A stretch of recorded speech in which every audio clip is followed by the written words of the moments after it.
नमस्कार। खबर उत्तर प्रदेश की राजनीति से जुड़ी।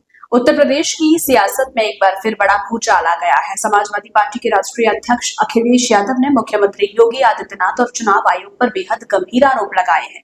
वोटर लिस्ट से लेकर हजारों करोड़ के कफ सिरप घोटाले, प्रदूषण, किसान और लोकतंत्र, अखिलेश यादव ने सरकार को हर मोर्चे पर घेरा है। अखिलेश यादव ने सवाल उठाया कि बिना किसी आधिकारिक रिपोर्ट के मुख्यमंत्री योगी आदित्यनाथ यह कैसे कह सकते हैं कि प्रदेश में 4 करोड़ मतदाता सूची से हटाए गए हैं, जब एसआईआर रिपोर्ट अभी सार्वजनिक ही नहीं हुई तो मुख्यमंत्री को 4 करोड़ का आंकड़ा कहां से मिला।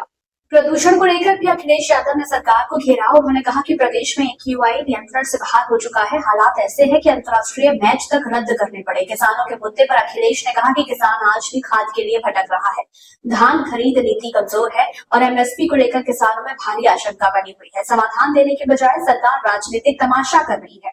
उन्होंने बुलडोजर राजनीति पर भी तर्ज दिया और कहा कि हर छोटे मामले में बुलडोजर चल जाता है, लेकिन इतने बड़े घोटाले में बुलडोजर क्यों नहीं दिख रहा। अखिलेश ने आरोप लगाया कि सीएम का बुलडोजर सिर्फ विपक्ष को डराने का साधन है।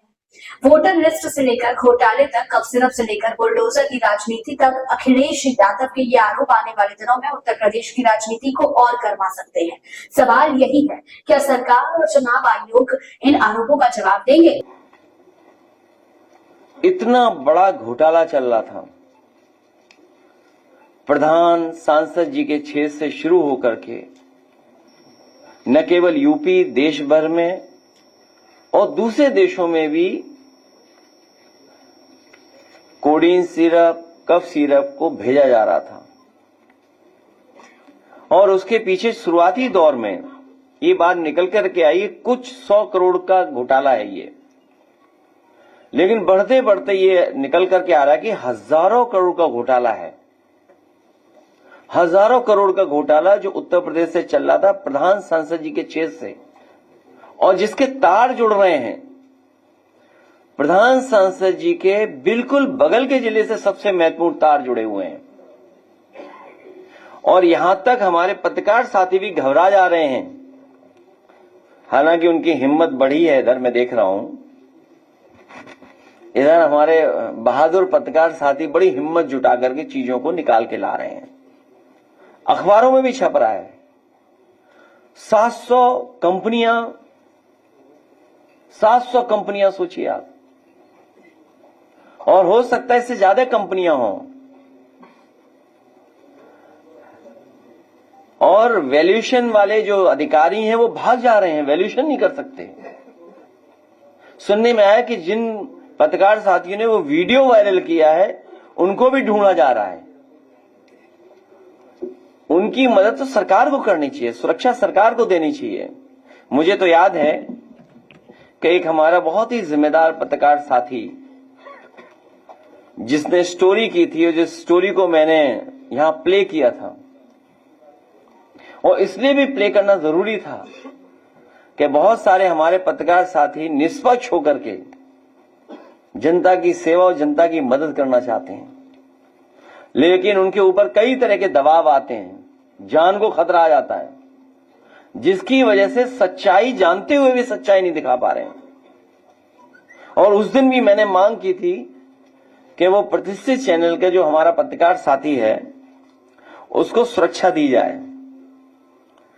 अमूमन हम लोगों ने देखा है कि कोई घटना हो जाए बुलडोजर चल जाता है, बुलडोजर तैयार रहता है।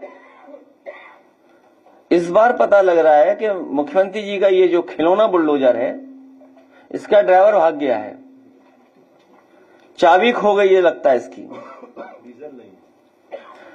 चलने के लिए ईंधन नहीं है उसमें, कि आखिरकार है कहां वो बुलडोजर। और मैं डेटा के साथ कहता हूं 22 या 24 जगह बुलडोजर चला है। हमारे पूर्व मंत्री जी भी अभी बता रहे थे, अम्बेडकर नगर में एक का घर गिरा दिया, और घर गिराने पर जो अनलॉफुल थिंग है, मतलब लीगली राइट नहीं है, तो अब सब प्रशासन लगा हुआ है समझौता करने में। और याद होगा महाराजगंज में चीफ जस्टिस ऑफ इंडिया ने कहा कि दोषी लोगों के खिलाफ कार्रवाई के साथ साथ जो नुकसान हुआ है 30 लाख की वो भरपाई की जाए। लेकिन यहां जब हजारों करोड़ का मामला है वहां पर सरकार चुप है और 22 या 24 जगह बुलडोजर चला है पूरे उत्तर प्रदेश में बड़ी बड़ी घटनाओं में। उसमें 22 लोग पीडीए के लोग हैं, 22 लोग पीडीए हैं जिनके ऊपर बुलडोजर चला है। 24 में 22 लोग पीडीए हैं और कोडीन सिरप में, कफ सिरप में जिन एसटीएफ को जिम्मेदारी मिली है ढूंढने की, वो सब एसटीएफ के लोग मिले हुए लोग हैं। और एक ही जिले के सबसे ज्यादा एसटीएफ होना, उन्हीं से जांच कराना, क्या निष्पक्ष कार्रवाई होगी? ये सरकार कफ सिरप के लोगों के साथ मिली हुई है। गरीबों को इन्होंने और गरीब बच्चों को इन्होंने ऐसा कफ सिरप दिया जिससे कई जगह जान गई है। जब हम लोग जानकारी करते हैं, अखबारों में पढ़ते हैं, और ये हमारे क्षेत्र में कॉन्स्टिट्यूंसी हमारी है, वो हिस्सा है, वहां भी बच्चों की जान जा चुकी है। और जो डॉक्टर्स हैं वो तैयार नहीं है कहने के लिए, क्योंकि उन पर भी दबाव है नौकरी का। वो जानते हुए भी सच स्वीकार नहीं कर रहे हैं कि इस कफ सिरप की वजह से ही जान गई है। 2 बच्चों की जान गई है अभी हाल में जो आई बात। तो ये सरकार जानबूझ करके अपने लोगों को बचाने का काम कर रही है। एसआईआर में दबाव बनाया जा रहा है। मुख्यमंत्री जी जहां जा रहे हैं वहां अधिकारियों के कान में बता रहे हैं कि समाजवादियों का वोट काट दो। समाजवादी अगर इनके जो, क्योंकि नौकरी रोजगार तो यहां दे नहीं पाए, तो बहुत सारे समाजवादी परिवार के लोग विदेशों में हैं, कान में कह के आए हैं मुख्यमंत्री जी कि इनका वोट कटना है, कोई न कोई कमी निकालिए, नोटिस भी मत भेजिए, इनके वोट काटिए। और इसलिए वोट काटने के लिए कह रहे हैं क्योंकि आंकड़े हम पर तो आए नहीं, अभी हम लोगों को आंकड़े तो मिले नहीं। ये मुख्यमंत्री को कैसे पता लग गया कि 4 करोड़ उनके वोट कट गए? सब बीजेपी के पास आंकड़े पहुंच गए हैं। सुनने में आ रहा है कि रात में बैठ करके उनके विधायक, बीजेपी के नेता लोग, प्राइवेट कंपनियां के वोट कैसे बढ़ाया जाए, वोट को बराबर कैसे किया जाए कि 4 करोड़ वोट कट गए। सोचो, मुख्यमंत्री ने स्वीकार किया कि 4 करोड़ वोट उनका कट गया है। उन्हें कैसे पता उन्हीं का कट गया है? और अगर 4 करोड़ वोट कट गया तो हिसाब किताब हमने लगाया कि 4 करोड़ के वोट को भाग दे दें अगर हम 403 विधानसभाओं से, तो बीजेपी का 84,000 वोट कट गया है। उधर 84,000 हराएगा इन्हें और 40,000 हमारा जिताएगा। 40,000 हमारा जिताएगा और इनका 84,000 इनको हराएगा। और हमारे यहां के तो एक नेता धमकी दे रहे हैं कि दूरबीन से देखेंगे समाजवादी पार्टी को। काले कारनामे वाले काला चश्मा लगा करके देख रहे हैं दूरबीन से। क्या कह रहे हैं कि इतना लाख वोट कट गया। डीएम हमें बता ही नहीं रहे। बताइए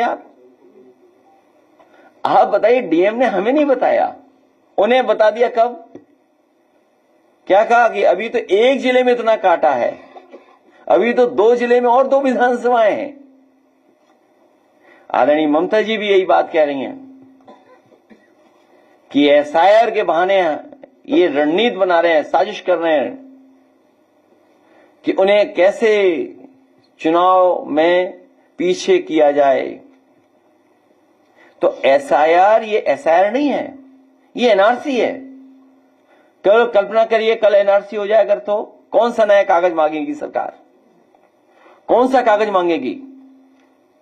जो होम मिनिस्ट्री नहीं कर पाई, सरकार नहीं कर पाई, वो ये चुनाव आयोग से करा रहे हैं। इसका मतलब ये हुआ कि चुनाव आयोग बीजेपी से मिला हुआ है।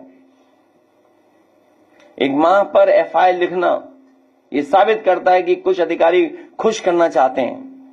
लेकिन हमें खुशी अपने कार्यकर्ताओं पर, हमारे पीडीए प्रहरियों पर, कि उन्होंने जिम्मेदारी से काम किया है और बड़े पैमाने पर वोट बचा रहे हैं। अब वो सावधानी भी बरतेंगे, निगरानी भी रखेंगे और ये जो साजिश षड्यंत्र कर रहे हैं उस पर नजर रख करके वोट नहीं कटने देंगे। और जो साजिश हो रही है कि नोटिस पहुंचे ही नहीं और वोट काट दें हम, अगर कोई स्पेलिंग मिस्टेक है नाम में तो उससे भी हम वोट काट दें, उससे सावधान होने का काम हमारे जागरूक पीडीए प्रहरी करेंगे। लोक सेवा आयोग में जो घोटाले हो रहे हैं जिसकी आप कल्पना नहीं कर सकते हैं। अभी ऐड निकला है, सबसे ज्यादा पिछड़ों के साथ धोखा हो रहा है। गणित लगाइए कि अगर हमें मिल रहा है जो आरक्षण, कितने होनी चाहिए सीटें ही नहीं मिल रही, उतनी कम कर दी सीटें। सोचिए आप, उसका ग्राफ अभी आपको दिखाएंगे कि कितनी कम कर दी सीटें। खाद, कहां खाद मिल रही है बताओ? कितने महीनों से किसान लाइन में खड़ा है बताइए, कितने मौसमों में खड़े रहे वो लोग। अगर कहीं खाद मिल रही हो तो बताएं, क्या तैयारी है इनकी खाद की? खाद की क्या तैयारी है इनकी? ये हमारे विधायकगण पूछेंगे, सरकार भागना चाहती है, खाद पे जवाब नहीं देना चाहती है, इसीलिए उन्हें वंदे मातरम में याद आ रहा है। धान खरीद, और धान खरीद के साथ साथ आय दोगुनी हो किसान की, तो धान की क्या कीमत होती है आज के समय वो? तब जब चांदी कितने 2 लाख पहुंच गई और सोना, सोचिए आप, दोनों बराबर, दोनों ऊपर जाएंगे।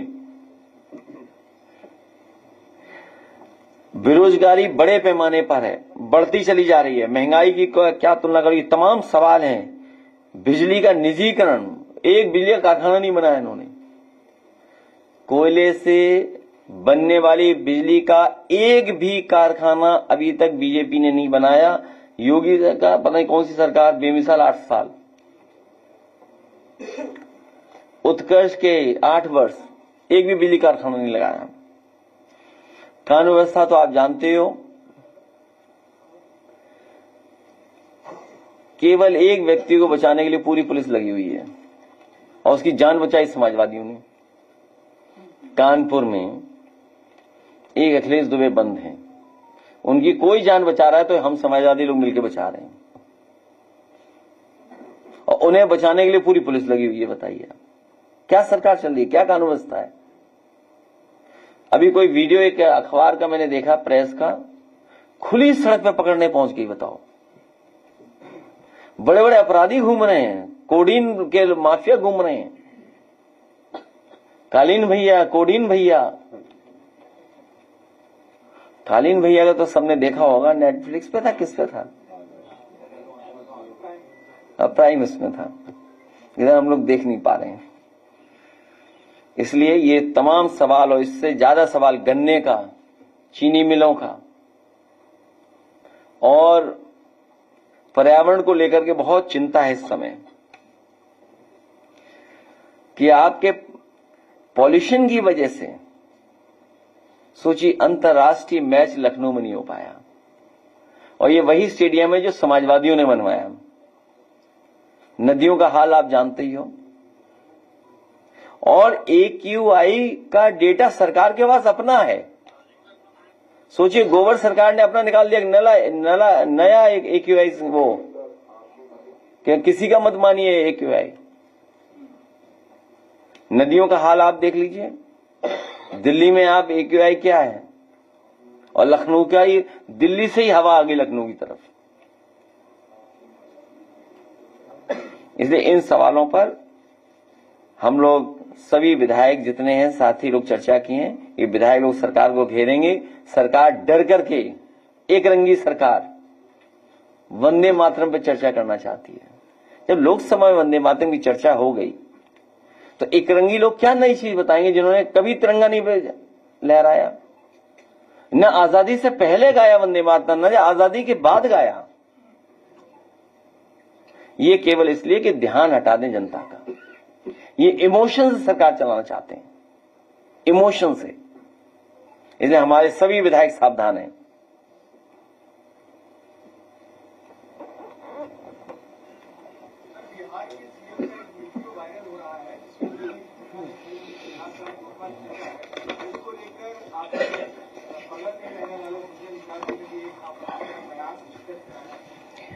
बहुत दुखद घटना है और दुनिया में इसकी निंदा हुई है। केवल भारत में ही नहीं, दुनिया में निंदा हुई है। ऐसा व्यवहार किसी को नहीं करना चाहिए। और जहां तक दूसरे व्यक्ति का नाम ले रहे हो, उसको तो मुख्यमंत्री जी ने कहा होगा जाओ ये कही जाके। वो बात मैंने कह दी कि निंदा है, निंदा, इतना व्यवहार इस तरह का नहीं होना चाहिए।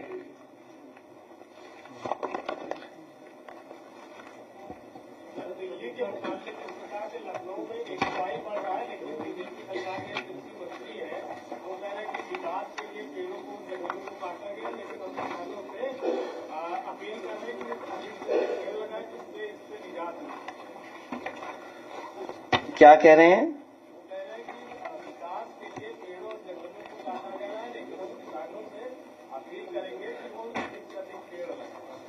मुख्यमंत्री जी AQI जानते नहीं है। आपको ये पूछना चाहिए AQI, मुख्यमंत्री जी क्या है AQI है, क्यों गड़बड़ हो रही है। और तभी प्रेस नोट देना पड़ा सरकार को कि आप कोई और प्लेटफॉर्म पे जो AQI आ रहा है उसको स्वीकार मत करिए, सरकार का डेटा मानिए। कैसे कलेक्ट कर रहे हैं डेटा ये?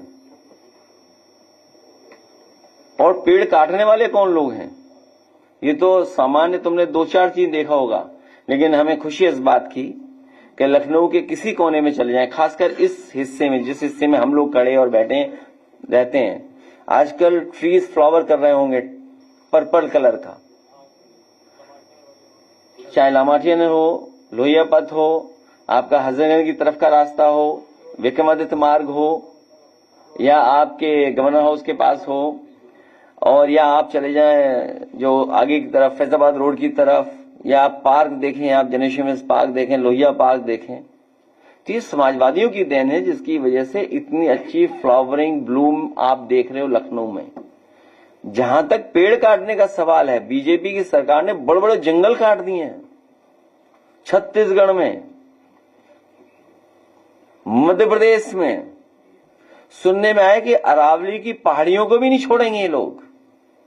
जिस तरह सोनभद्र के लोग जानते होंगे 400-500 फीट गहरा खोद दिया, बताओ आप। इसलिए कार्रवाई नहीं हुई 500 फीट खोदने पर भी और कई मजदूर मरने पर, क्योंकि वो स्वजाति लोग हैं। बचाव करते हुए केंद्रीय मंत्री गिरिराज सिंह कह रहे हैं कि उन्होंने कुछ गलत नहीं किया, वो एक अभिभावक की तरह वहाँ पे बिहेव कर रहे थे, और ये कोई इस्लामिक देश नहीं है जहाँ पे चेहरा नहीं दिखा सकते। वो पासपोर्ट किसी का इमोशन आप नहीं हर्ट कर सकते हैं, किसी के रिलीजन पे आप नहीं ठेस पहुंचा सकते हैं।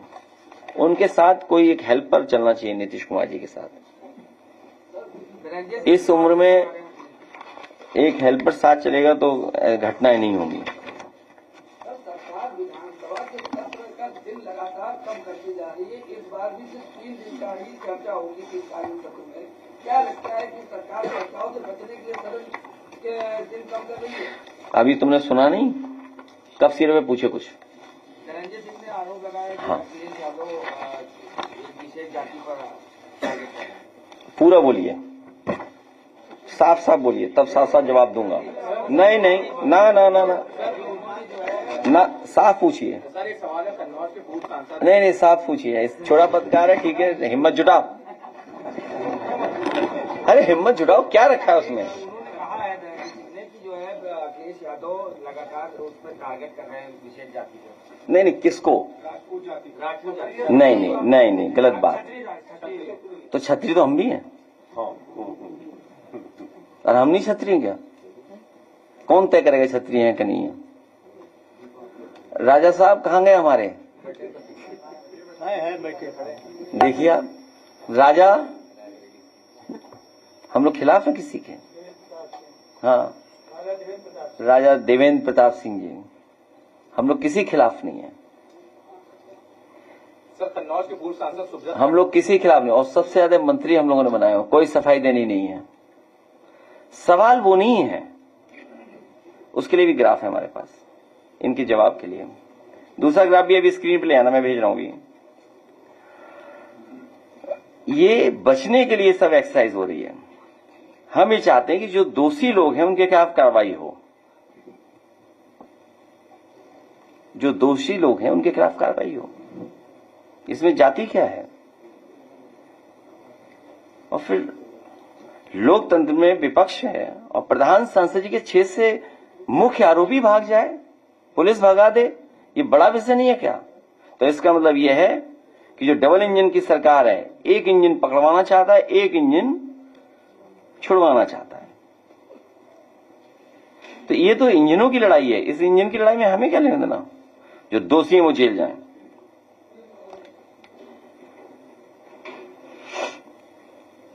क्यों डरते हो तुम लोग?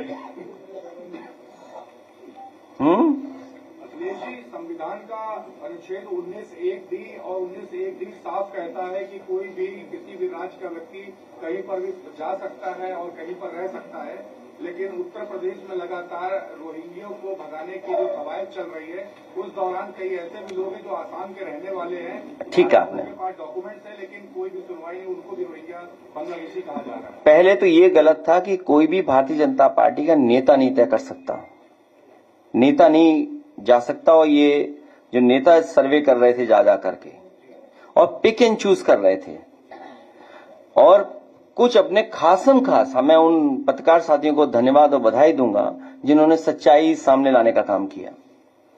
उन्हें रोहिंग्या बता दिया ये वहां के हैं, और सच्चाई हो कि आसाम के थे, वो आसाम के थे। और यहां तक कि किस प्लॉट पर कौन रहता था, किराया कौन वसूल रहा था, उसमें बीजेपी के लोग थे, किराया वसूल रहे थे। उनको रोका करके बीजेपी के लोग किराया वसूल रहे थे। सोचिए आप, पिक एंड चूज किया उसमें भी न्यूज बनाने के लिए। ये सच्चाई हमारे पत्रकार साथी भी जानते होंगे कि उसमें सबसे ज्यादा आसाम के लोगों को रुकाने के लिए जो जगह उपलब्ध कराई थी वो बीजेपी के लोग थे, और बीजेपी उनसे किराया ले रहे थे। सोचिए आप।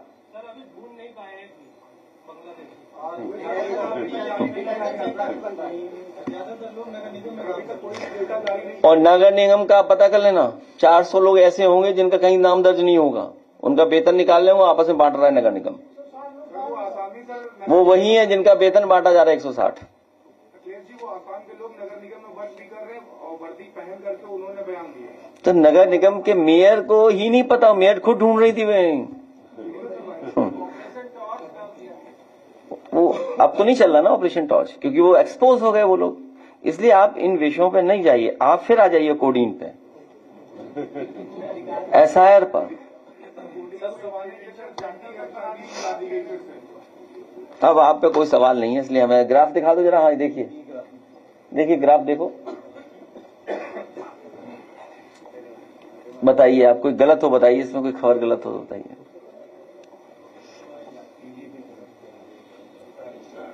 दूसरा ग्राफ भी दिखा दो, यूपीएससी वाला, एसटीएफ पोस्टिंग का, ये देखिए आप ग्राफ।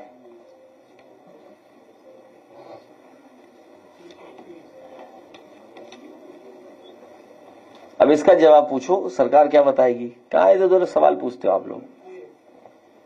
यूपीएससी देखिए आप, लेखपाल भर्ती, ये घोटाला हो रहा है कि नहीं हो रहा है?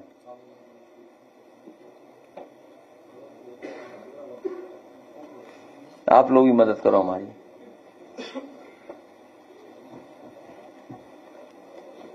चलिए, बहुत धन्यवाद प्रेस का। सुब्रत पाठक कह रहे हैं कि एसआईआर को सबको करना चाहिए और 3 असेंबली में 3 लाख वोट काट देंगे समाजवादी पार्टी के। ये क्या चुनाव आयोग है क्या? इसीलिए देखिए, जो आरोप हम लोग लगाते थे, एक मिनट पत्रकार जाइए देखिए, कि जो आरोप हम लगाते थे उसका सच सामने आ गया। ये एक्सरसाइज इलेक्शन कमीशन करता है कि कौन सा वोट रहेगा, कौन सा नहीं रहेगा। एक उसका मैनुअल है, प्रोसीजर है, नियम है उसके, कि वोट कैसे जोड़ा जाएगा, कैसे काटा जाएगा, किनका कटेगा। लेकिन यहां तो बीजेपी के नेता बता रहे हैं कि अभी तो हमने इतना वोट कटवाया है, अगले जिलों में इतना कटवा देंगे हम वोट। तो इसका मतलब ये हुआ कि इलेक्शन कमीशन और बीजेपी के लोग मिले हुए अंदर ही अंदर साठगांठ है। और जिस ऐप से ये काम कर रहे हैं वो ऐप उसी कंपनी का है जिस कंपनी ने भारतीय जनता पार्टी को सबसे ज्यादा इलेक्टोरल बॉन्ड पैसा दिया, चंदा। हम भी मंदिर बना रहे हैं, हमें तो नहीं चंदा दे रही वो कंपनी, हम भी चाहते हैं हमें भी चंदा दे। हम तो आपके सामने मांग रहे हैं, इसमें क्या गलत कर रहे हैं बताओ। अगर वो बीजेपी को दे सकते हैं तो हमें भी दे।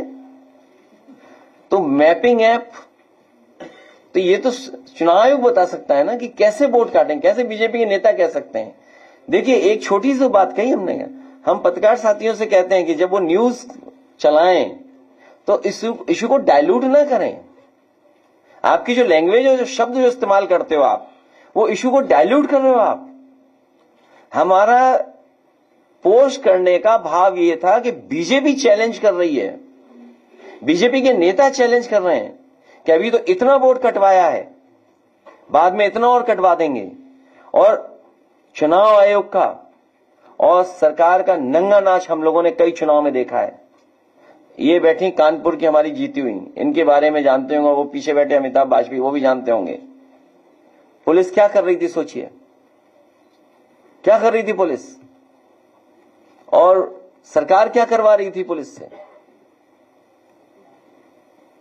तो ये जो कभी कभी न्यूज आप डाइल्यूट कर देते हो, वो नहीं, भाव जो था कि हम वोट कटवा देंगे आपका। इसलिए आप बजट की चिंता मत करिए, आप लोकतंत्र की चिंता करिए। बजट तो दूसरी सरकार भी दे देगी, लेकिन लोकतंत्र दूसरी सरकार ज्यादा मजबूत करेगी। सर एक सवाल और है, अधिकारियों की पोस्टिंग को लेकर बात करते हैं। उत्तर प्रदेश के पूर्व डीजीपी प्रशांत कुमार को उत्तर प्रदेश सेवा चयन आयोग का अध्यक्ष बना दिया गया। बधाई हो। फेक इनकाउंटर के बाद फेक नौकरियां देखने को मिलेंगी आपको। मनरेगा का नाम 2024 में जिस तरीके से कुर्मी वोटर बहुत ज्यादा समाजवादी पार्टी की तरफ आया, अब उसके बाद ये सम्मान दिया गया, मेडल, कि आपने अच्छा काम किया, एक वो उसके लिए अच्छा कुछ मिला है पद। मनरेगा का नाम बदल करके राम जी कर दिया है, कैसे देखते हैं सर? मनरेगा का नाम जो है बदल करके राम जी कर दिया गया। तुम लखनऊ के रहने वाले हो, कितना ये भगवान को मानते बताओ आप?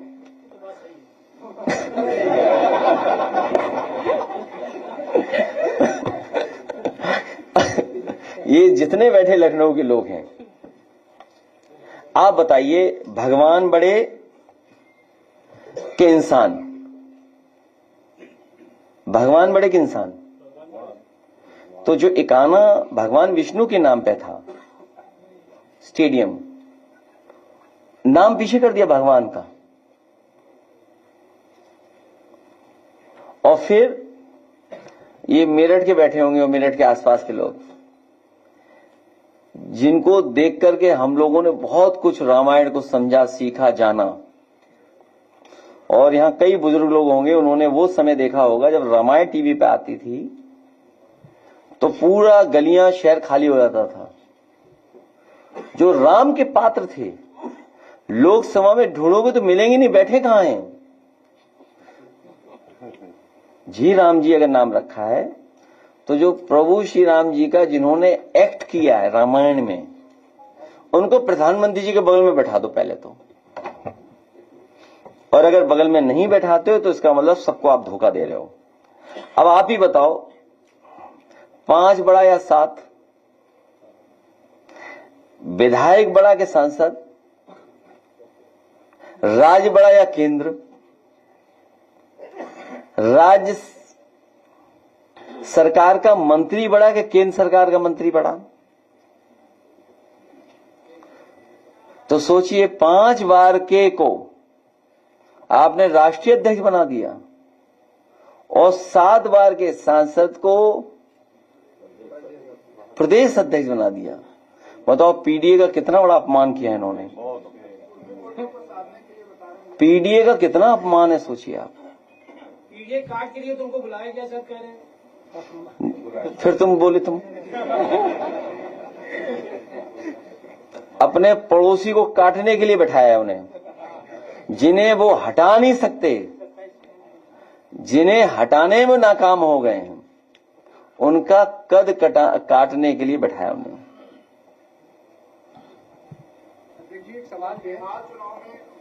यूपी सरकार ने 14 इसलिए 40,000 हम लोग देने जा रहे हैं। 40,000 जिताएगा, 84,000 हराएगा बीजेपी को। मुख्यमंत्री खुद स्वीकार कर रहे हैं कि हमारा 84,000 वोट हर विधानसभा में कम हो गया। और 40,000 देने के लिए पहले समाजवादी पेंशन मिलती थी 500 रुपए। चुनाव में घोषणा पत्र में हम लोगों ने 2,500 तक लेकर के गए, 2,000 भी बोला, 1,000 भी बोला। अब चुनाव होने जा रहा है तो 3,000 बोलेंगे। 3,000 गुना 12, 36,000। क्योंकि बीजेपी ने पिछले 8-9 सालों में दिया नहीं पैसा कुछ महिलाओं को, 8-9 साल नहीं दिया, इसलिए 4,000 वो हम बढ़ा रहे हैं इंटरेस्ट। तो 36,000 प्लस 4,000 40,000 हो गया।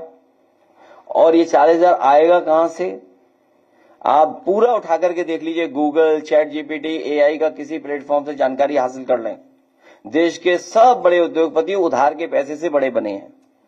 किसी पर 2 लाख करोड़, किसी पे 1 लाख करोड़, किसी पे 70 लाख, 70,000, किसी पे 40,000, किसी पे 10,000, किसी पे 20,000। इस तरह से उधार पैसा है। और हम लोग भी योजना के तहत गरीबी को मिटाने के लिए, पॉवर्टी को हटाने के लिए, गरीब महिलाओं को और आधी आबादी को सम्मान देने के लिए 40,000 रुपए साल देने का काम समाजवादी सरकार बनने पर करेंगे।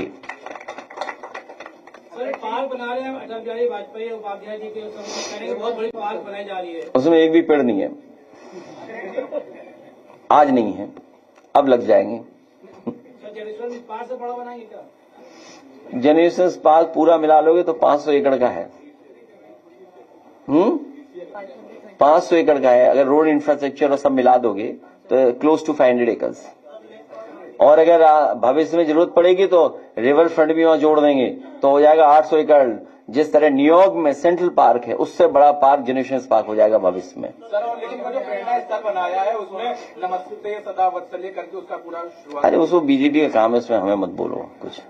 देखिए, कहा कि जो एसआईआर पूरा करा लेंगे उनको घुमाएंगे भी वहाँ पे। सीएम ने कहा था एसआईआर पूरा होने पे प्रेरणा स्थल घुमाएंगे और राम मंदिर।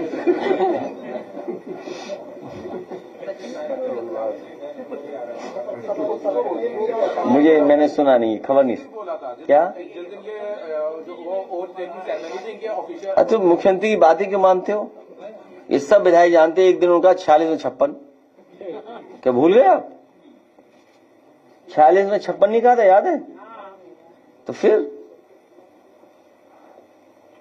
अध्यक्ष, यूपी सरकार ने 14 पैसे जो संविदा कर्मचारी हैं यानी कि चालक परिचालक उनके बढ़ाए हैं, लेकिन मैं जब चालक परिचालक से मिला हूं, उन्होंने कहा ये पिछली वर्ष भी बढ़ा था, लेकिन महंगाई के अनुरूप ये नहीं बढ़ा, जिस कदर महंगाई बढ़ी। ये सूचना चौंकाने वाली है कि सोने के दाम 2026 में 1,90,000 प्रति तोला हो गया है। हो सकता है, यह अनुमान लगाया है बड़े बड़े लोगों ने। और चांदी कहां पहुंच गई है? 2 लाख प्रति किलोग्राम। तो महंगाई तो है ही। गरीब परिवार कोई भी अपने परिवार के सदस्य की शादी के कार्यक्रम में या अन्य कार्यक्रम में सोना नहीं दे पा रहा है। भारतीय जनता पार्टी ने इतना महंगा किया है या महंगाई बढ़ाई है जिसकी वजह से कोई भी गरीब परिवार का सदस्य अपने परिवार में सोना नहीं खरीद पा रहा है। और रुपया लुढ़क करके कहां पहुंच गया है? अभी तो 91 पहुंचा है। अभी तो भारत के कोड के बराबर पहुंचा है। जो दुनिया में दूसरी तरफ से फोन मिलाओगे तो 91 कोड जो भारत का है, 91। सर, कुशीनगर में शिक्षा मित्र ने आत्महत्या कर ली और आप लोगों ने 40,000 शिक्षा मित्रों की खरीद की, तो क्या सरकार आने पर फिर उनकी सैलरी बढ़ाई जाएगी? कई हजार शिक्षा मित्रों ने आत्महत्या या जान जा चुकी है। कई हजार शिक्षा मित्र के लोग भी जानते हैं कि 2017 में जो धोखा हुआ उनके साथ, उसी का परिणाम है कि आज उन्हें ऐसा जीवन जीना पड़ रहा है। और मैं तो कहूंगा किसी भी आप शिक्षा मित्र से मिलेंगे, आप बीजेपी के लोगों ने भरोसा दिलाया था कि आपको सरकारी नौकरी दिला देंगे, बना देंगे सरकारी शिक्षक, लेकिन उनके साथ धोखा किया। उनका कोई भी सम्मान वापस कर सकता है तो वो समाजवादी पार्टी है। पहले भी किया, फिर भविष्य में करेंगे हम लोग। ठीक है, बहुत धन्यवाद। आप इस पूरे विवाद पर क्या सोचते हैं? अपनी राय कमेंट में जरूर बताएं। रॉयल बुलेटिन चैनल को सब्सक्राइब करें और वीडियो को शेयर करें।